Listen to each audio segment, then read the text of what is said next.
Au départ, je me considère comme un formateur technique qui suis chargé de voir sur le terrain ce qui est mis en application par l'apprentissage des lois. Donc le formateur théorique forme nos arbitres au niveau des lois et l'observateur vient vérifier sur le terrain si la loi est bien appliquée, pas nécessairement à la lettre, mais aussi intelligemment avec l'esprit. Moi j'observe au niveau national 2, donc les anciens CFA, et j'apporte mon soutien à la commission régionale d'arbitrage pour nos promotionnels qui sont candidats à cette division. Alors les arbitres sont observés, ils sont également notés.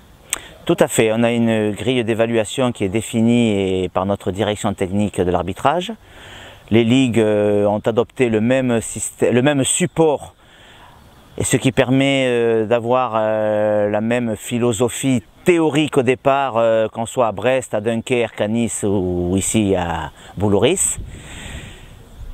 Le rapport se compose de 4 paragraphes très importants, tout ce qui est physique, déplacement, ballon en mouvement, la compétence technique, l'appréciation des duels, les lois du jeu, l'avantage, les sanctions disciplinaires et enfin l'homme. L'homme, ce qu'il renvoie.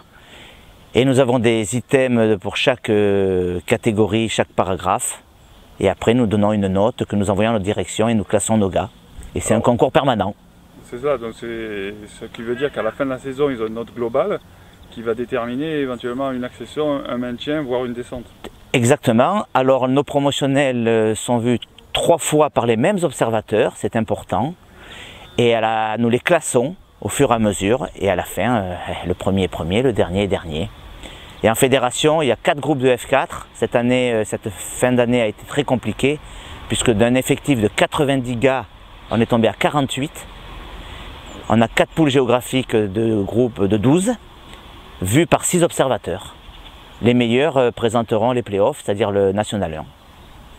Au niveau justement du niveau de l'arbitrage, est-ce qu'il y a une évolution? Est-ce que les arbitres sont meilleurs aujourd'hui qu'hier? Alors, je dirais qu'ils sont de mieux en mieux préparés. Les moyens mis à tous les niveaux de la pyramide de la formation arbitrale sont considérables. Je dirais l'arbitrage est professionnalisé à tous les niveaux de la pyramide. Et je crois que nos arbitres sont de plus en plus performants, ce qui paradoxalement n'empêche pas l'erreur. Et ce sera la vie de... Tant qu'il y aura des arbitres, il y aura des erreurs. Et tant qu'il y aura des arbitres, il y aura des bonnes et des moins bonnes décisions. Mais le socle est solide.